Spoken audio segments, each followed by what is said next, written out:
24 hours ago, in a stadium buzzing with Toronto's summer heat, a woman ranked 70 in the entire world walked out onto that court and did something nobody, and I mean nobody, saw coming. She beat the reigning Wimbledon champion, not in a grueling three-setter, not after clawing back from the brink. 2 sets, clean, ruthless.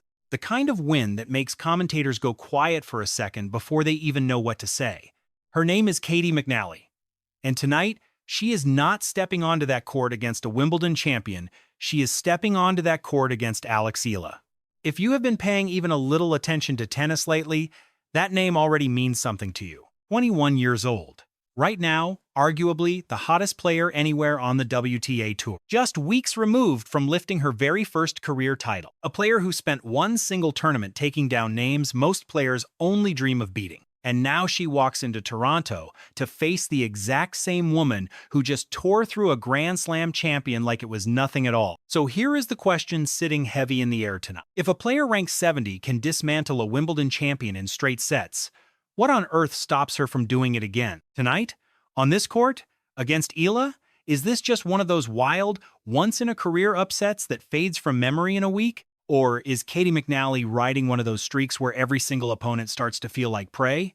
I am not going to answer that yet. Because to really get what is happening tonight, you have got to see something almost everyone is overlooking. Something that has nothing to do with rankings, seedings, or who the bookmakers say should win. You need to understand exactly what kind of week Alex Eala has just survived. And once you see it laid out, day by day, match by match, you will understand why so many people inside this sport are quietly, nervously watching tonight. This is not just about one dangerous opponent showing up at the wrong time. There is a reason this match carries more danger than most people even realize. So let us rewind.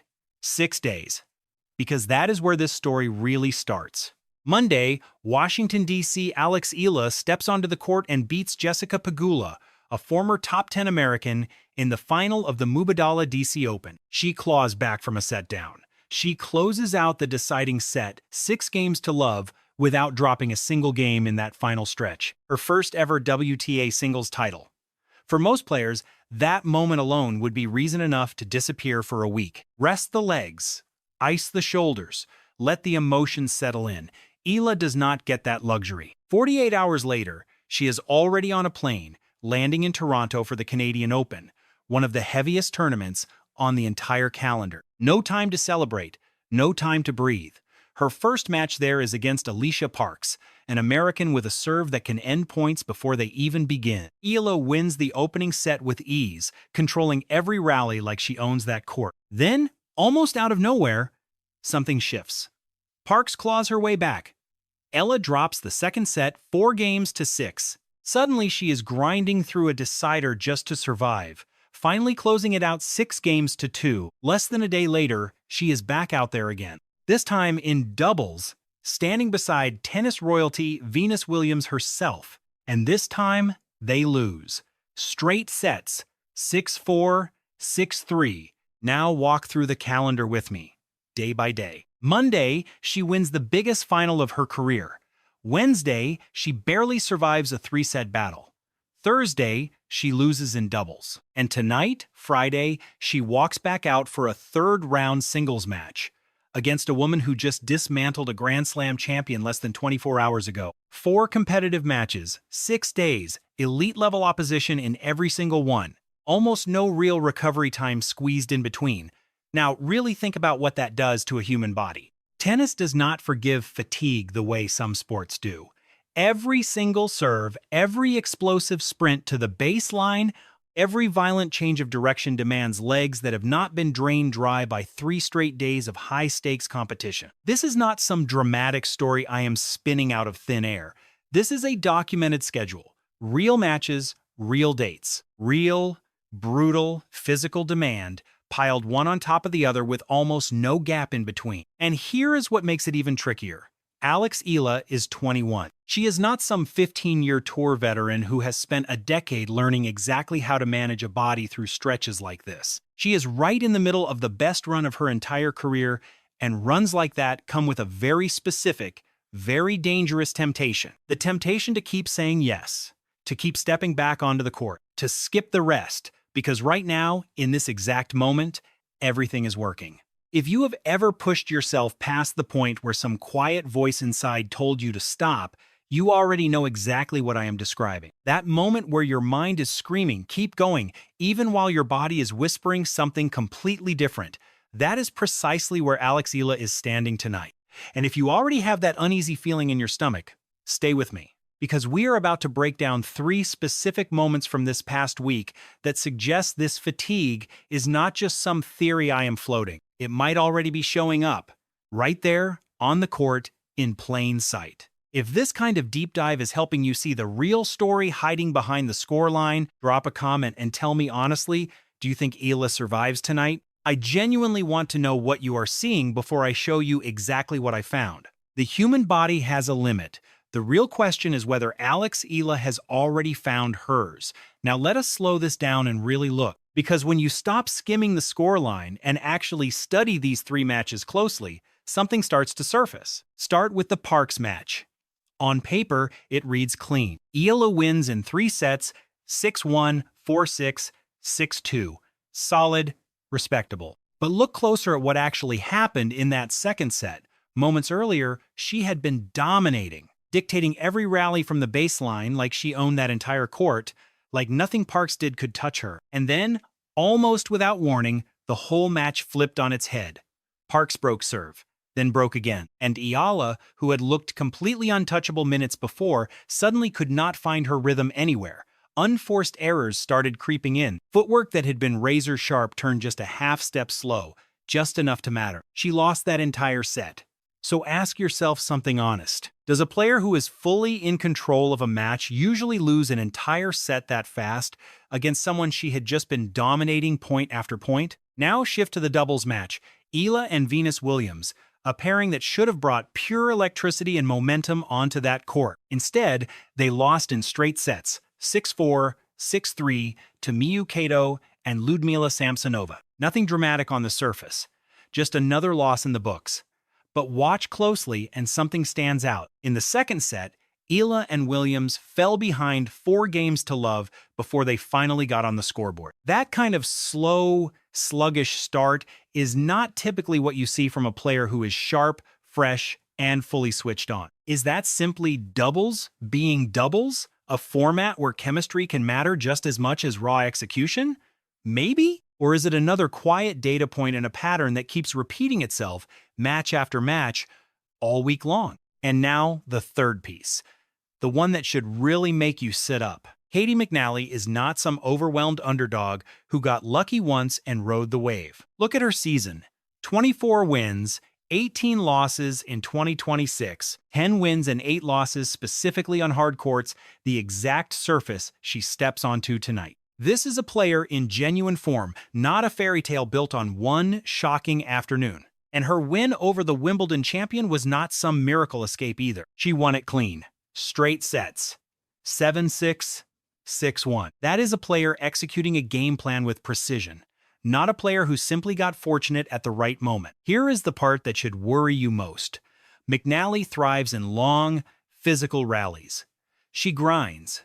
She stretches, points out, she forces her opponents to move, sprint, and change direction again and again until legs start betraying minds. That style of play does not punish a fresh, fully rested opponent nearly as much as it punishes one who is running on fumes. Do you see where this is heading? A player who has played 4 competitive matches in 6 days, already showing visible dips in the middle of matches she should be controlling, is about to walk into a match against an opponent whose entire game is built to exploit exactly that kind of fatigue. Line those 3 pieces up side by side. The mid-match collapse against Parks, the sluggish, slow start in doubles, and an opponent in career-best form specifically built to grind tired legs into the ground. On their own, you could explain away any single one of these. A rough patch, an off night, a tough draw. That happens to every player, even the very best ones in the world. But when all 3 line up in the same week, right before a match against a woman who just took down a Grand Slam champion, it stops looking like coincidence and starts looking like something far more deliberate, a pattern. And once you see a pattern like that, you cannot unsee it. So here is exactly where things stand tonight. The schedule says exhaustion. The The recent matches say cracks are already forming. The opponent standing across the net says she is built specifically to exploit both. On the surface, this looks like a problem with no clean answer. A collision course that has been quietly building since Monday, and tonight is where it all finally lands. But here is the thing. Everything I just walked you through, the schedule, the shaky sets, the physical grind, all of it is pointing your attention in exactly the wrong direction. Because the real threat facing Alex Eala tonight has almost nothing to do with her legs. What if I told you Alex Eala's body is not actually the thing you should be worrying about tonight? Sit with that for just a second. Because everything we just walked through together, the brutal schedule, the shaky sets, that sluggish double start, all of it points toward one obvious, easy conclusion. Fatigue, physical exhaustion, a body simply running on empty. But fatigue alone does not explain what is really unfolding around Alex Eala right now. To understand the real danger tonight, you have to pull back and look at something almost nobody has been talking about. Attention! Just days ago, Naomi Osaka stood in front of reporters and described walking past Eala's practice court. Not a match court, a practice court. And it was completely packed. Fans clutching Philippine flags, crammed in tight, cheering before Eala had even picked up her racket for a real match that day. Osaka admitted she felt the ripple effect herself, telling reporters that some of those very same fans stayed in the stands cheering for her own match afterward, purely because they had already been there for Eala. Coco Gauff said something even more striking. She talked about an entire nation of people who rarely see themselves represented at the top of this sport, now filling stadiums and quietly rewriting what a WTA crowd even looks like. She called it inspiring. She said everyone on tour is benefiting from it. Now, really sit with what that means for the young woman standing at the center of all of it. Every single match Eala plays right now is not just a tennis match anymore. It is an event. A packed house, an entire nation watching from thousands of miles away. Two of the biggest names in the sport publicly praising her before she has even stepped onto the court for her next match. That is not the kind of pressure you can train away in a gym. Here is an image that might make this click for you. Picture a musician who just dropped the biggest hit of their entire career. That song is suddenly everywhere. Every eye in the industry locks onto them overnight. And here is the brutal part nobody talks about. Their fear is almost never about writing another good song. Plenty of good songs exist in this world. The real fear is different. It is the fear of following up a massive career-defining moment with something that even slightly resembles failure in front of an audience that has never been paying this much attention before. That is exactly where Alex Eala is standing right now. She just won the biggest title of her career. The entire tennis world is suddenly watching every single match like it is destiny unfolding live in real time. And that kind of spotlight does something very specific to an athlete's mind, whether they ever admit it out loud or not. So here is the twist. Caty McNally is not dangerous tonight because she is somehow the better tennis player. On pure talent alone, most people would still favor Eala without hesitation. McNally is dangerous because of what she represents at exactly this moment in time. She is the player perfectly positioned to test whether Eala can perform under a very specific kind of pressure, the kind that fatigue alone could never create on its own. Physical tiredness slows your legs down.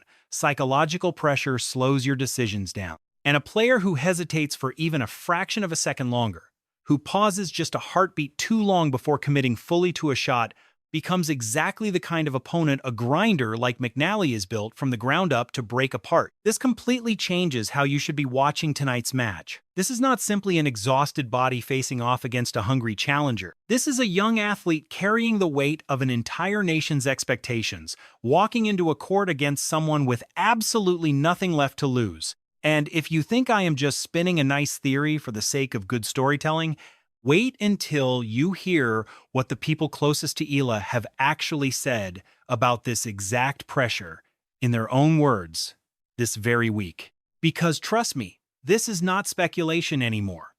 Quick question before we go further. Do you think this kind of spotlight pushes a young player to rise to the moment, or does it eventually become too heavy for anyone to carry? Drop your honest answer in the comments below, because I am genuinely curious which side most of you land on. What comes next is proof, and it comes straight from the players who understand this exact pressure better than absolutely anyone else. You do not have to take my word for any of this. Just listen to what the people closest to Alex Eala have actually said in their own words this very week. Start with Naomi Osaka. Remember, this is a former world number one, someone who has personally felt the crushing weight of global attention on the biggest stages tennis has to offer. When reporters asked her directly about the atmosphere surrounding Eala, she did not downplay a single word of it. She described the practice courts as completely full before Eala had even played a real match that day. She talked about seeing the flags everywhere. She talked about feeling genuinely grateful that some of those same fans stayed behind to cheer for her too. And then she said something that stuck with me. She called it a new community, not some fleeting trend. A real community being built in real time, with Eala standing right at the center of it. That is not casual, throwaway praise. That is a top-level athlete openly acknowledging that something unusual, something far bigger than typical tour buzz, is happening around one single player. Now listen to Coco Gauff, someone who has actually stood across the net from that intensity herself. Gauff did not just compliment Eala's game. She spoke about an entire demographic, an entire fan base tennis has never fully reached before, now showing up in force because of her. She said, everyone on tour should embrace it because honestly, everyone is benefiting from it. Think about how significant that statement really is. When a player of Gauff's stature says everyone is benefiting from what you are bringing to this sport, that is confirmation the scale of attention around Eala is not small at all. It is tour-wide. It is impossible to ignore. And here is the third piece of proof, the one that ties everything together. Caty McNally's win over the Wimbledon champion was not some fluke moment riding pure adrenaline. It was backed by a 24-win season of genuine, sustained form. A player who has already proven, on the biggest stage of her career, that she performs her absolute best exactly when nobody expects her to. A player with nothing left to lose, walking into a match against someone who suddenly has everything to lose. Now bring it all the way back to where we started tonight. Remember the question from the very beginning of this video. If a player ranked 70 can dismantle a Wimbledon champion in straight sets, what exactly stops her from doing it again tonight against Eala? Here is your answer. The threat is real, but it was never really about McNally's ranking, or her serve, or her forehand. The real danger tonight is the collision between a young athlete carrying more expectation than she has ever carried in her life and an opponent who thrives, specifically in the moments where hesitation quietly creeps in. Fatigue cracked the door open, but pressure is what could actually walk through it. And here is something almost nobody analyzing this match seems to notice. This pressure does not simply vanish if Eala wins tonight. It only grows heavier. Every round she survives, every headline written about her, every packed stadium adds one more layer onto everything she has to carry into her next match. This is not a one-night problem she can leave behind in Toronto. This is the new reality of being Alex Eala in 2026. So the real question tonight is not whether Caty McNally is capable of another upset. We already know she is. The real question is whether Alex Eala has the mental discipline, right now, tonight, in front of everyone, to turn all of that noise into fuel instead of letting it become the exact weight that finally slows her down. So here is where we land. Is Caty McNally genuinely dangerous tonight? Yes, absolutely. Not because of luck, not because of some random ranking upset waiting to happen out of nowhere, but because she arrives at the perfect moment to test something that has nothing to do with raw talent at all. Is Alex Eala walking into a trap tonight? In a way, also yes. But not the trap most people assume. It is not really about tired legs or a schedule stacked too tight. It is about whether a 21-year-old carrying more weight and more eyes on her than at any other point in her career can stay locked in against an opponent built specifically to exploit exactly that kind of pressure. Here is the honest truth, though. None of this is a warning sign that Alex Eala is somehow broken. This is simply what happens when a young athlete arrives faster than anyone, including herself, ever expected. The spotlight was never going to politely wait until she felt ready for it. It just arrived all at once, the very moment she lifted that trophy in Washington. And if she gets through tonight, this story does not end here. It only escalates. Because waiting on the other side of a potential quarterfinal run sits a path that could lead straight to Coco Gauff, the very same player who just spoke about Eala with more genuine respect than almost anyone else on tour. Imagine that matchup for a second. The established American star against the player who just spent an entire week proving, match after match, that she truly belongs in that exact conversation. That is the story tennis fans in this country have quietly been waiting for. So tonight is not really about survival. It is about whether Alex Eala can take everything working against her right now, the fatigue, the noise, the weight of an entire nation watching her every move, and turn it into the exact fuel that carries her forward, instead of the thing that finally, quietly catches up to her. We do not know the answer yet. Nobody does. Not McNally, not Eala, not anyone analyzing this from the outside looking in.